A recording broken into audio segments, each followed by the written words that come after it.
Hello, എല്ലാവർക്കും നമസ്കാരം. മാർക്കറ്റിലെ പ്രധാനപ്പെട്ട ന്യൂസുകളെക്കുറിച്ച് നോക്കാം. ആദ്യം തന്നെ ദീപാവലിയോടനുബന്ധിച്ചുള്ള ന്യൂസ് തന്നെ നോക്കാം. വരുന്ന റിപ്പോർട്ടുകൾ അനുസരിച്ച് ഏറ്റവും പ്രധാനപ്പെട്ടത് ക്വിക്ക് കൊമേഴ്സിൽ റെക്കോർഡ് ഫെസ്റ്റിവൽ സെയിലാണ് നടന്നിരിക്കുന്നത്. ഇതുമായി ബന്ധപ്പെട്ട ബിസിനസ്സുകൾ സൊമാറ്റോയുടെ ബ്ലിങ്കിറ്റ്, സ്വിഗ്ഗിയുടെ ഇൻസ്റ്റമാർട്ട്, സെപ്റ്റോ, ജിയോമാർട്ട് തുടങ്ങിയ കമ്പനികളെല്ലാം ക്വിക്ക് കൊമേഴ്സുമായി ബന്ധപ്പെട്ട ബിസിനസ്സുകളാണ്. ഇതിൽ തന്നെ 50% മാർക്കറ്റ് ഷെയറും ബ്ലിങ്കിറ്റിൻ്റെ കയ്യിലാണ്. അടുത്തതായി റിലയൻസ് പുതിയ സോളാർ പവർ സെക്ടറിലേക്ക് കാലെടുത്ത് വയ്ക്കുന്നു.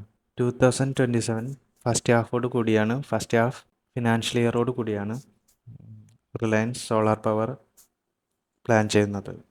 അടുത്തത് സെറോദയുടെ CEO ആയ നിതിൻ കാമത്ത് ഇൻവെസ്റ്റേഴ്സിന് വാർണിംഗ് തന്നിരിക്കുകയാണ്. ഗ്രീഡ് ഒരിക്കലും ഇല്ലാതാകുന്നില്ല.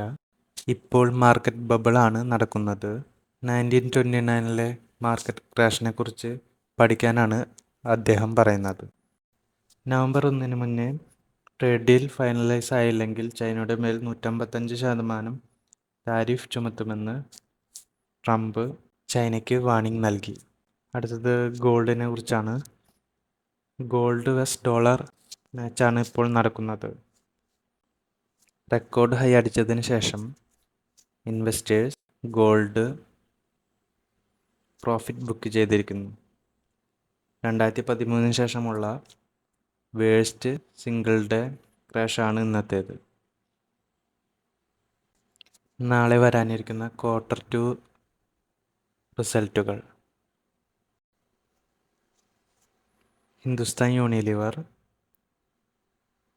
Colgate, Laurus Labs, TTML,